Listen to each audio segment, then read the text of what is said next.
Opposing viewpoints, white-collar crime. Viewpoint 5. Corruption is still a major issue in some Latin American countries, by Gert Albers and Brian Winter. Starting with a quote, "Unfortunately, the 2021 edition of the CCC Index shows a decline in anti-corruption environment in the majority of the countries surveyed. Brazil and Mexico were among the countries that saw scores fall most compared to 2020. This viewpoint from Gert Albers and Brian Winter examines the findings of the third annual edition of the Capacity to Combat Corruption Index, which was published in 2021. Although then Presidents Andrés Manuel López Obrador of Mexico and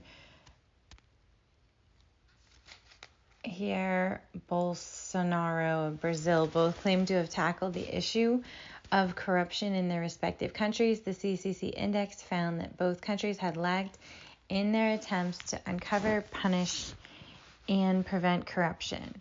The authors argue that anti-corruption efforts have lagged throughout Latin America since the mid-1910s, and that the COVID-19 pandemic has only made this worse. Gert Albers is a partner in Brazil, country director for control risks and international risk consultancy firm. Brian Winter is editor-in-chief of America's Quarterly. As you read, consider the following questions. What data does the CCC Index use according to this viewpoint? Which Latin American countries' CCC Index score improved between 2020 and 2021? And how much did direct foreign investment decrease in Latin America between 2020 and 2021?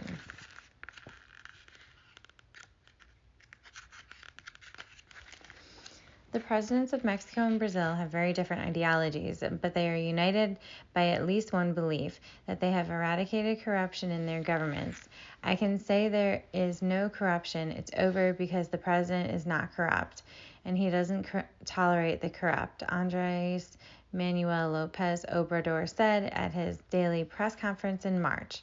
Similarly, Jair Bolsonaro told reporters in October that he had issued an end to Lava Jato, the country's iconic graft investigation, because there's no more corruption in the government.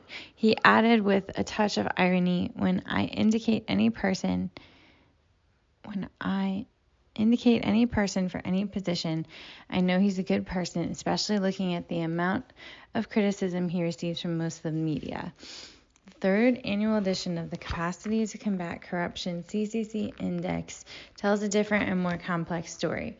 Rather than measuring perceived levels of corruption as other studies do, the CCC Index evaluates and ranks 15 Latin American countries based on their ability to uncover, punish, and prevent corruption.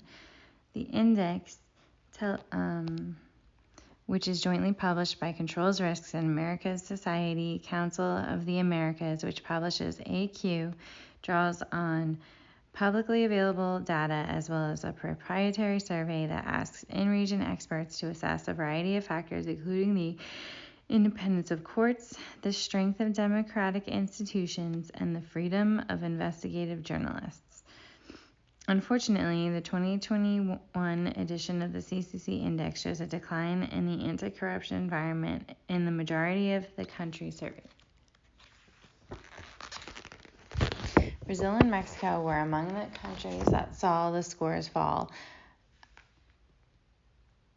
the most compared to 2020.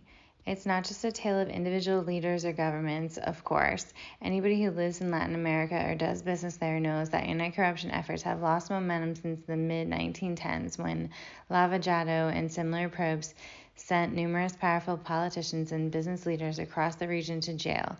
Since then, the perceived errors and abuses committed by a number of high-profile prosecutors and judges have contributed to a decline in popular support for investigations in some countries.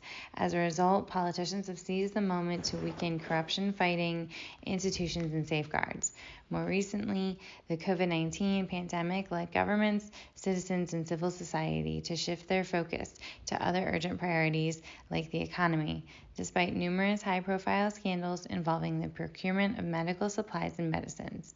But just as important as the pandemic is the widely documented erosion of democratic institutions occurring throughout much of Latin America, and indeed the world in general. The CCC Index of Anti-Corruption Agent detected a concerning decline in the efficiency and independence of anti-corruption agencies in almost all of the countries surveyed.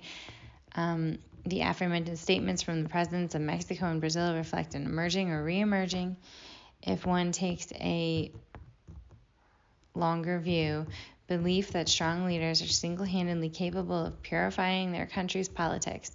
But we know from painful experience that this never works over time. Mexico saw its score in the CCC index's legal capacity category decline 8% this year, and it finished ahead of only Venezuela and Bolivia in the variable assessing the independence of the chief public prosecutor. Brazil suffered similar declines following Bolsonaro's appointment of figures perceived as less independent to the federal police and the federal public ministry. The news wasn't all bad. The Dominican Republic saw the biggest increase in its score by more than a point after President Luis Abinader appointed an attorney general widely perceived as independent. Anti-corruption enforcement also appears evenly applied. In February, Abinader fired his former health minister over the alleged purchase of overpriced medical equipment. Ecuador and Panama also saw their scores rise, following concerted efforts by governments and civil society to crack down on graft, money laundering, and other ills. But the overall trend is clear and disconcerting. Latin America has been one of the world's regions hit hardest by the pandemic, which continues to leave a trail of death and economic destruction. Cleaner government would allow for more agile and effective responses to the numerous socioeconomic and health maladies that are likely to endure for years to come. Greater transparency would also help facilitate the boom in investment Latin America so badly needs, considering that foreign direct investment fell an estimated 50% in 2020, more than in any other region of the world. None of these changes can be imposed from the outside. Civil society, business leaders, politicians, and other legal actors will have to lead the process, but it's certainly possible to get the virtuous cycle of healthy democracies and economies started again. Combating corruption more effectively with strong and independent institutions front and center, building on the growing maturity of compliance in the private sector would be a good place to start.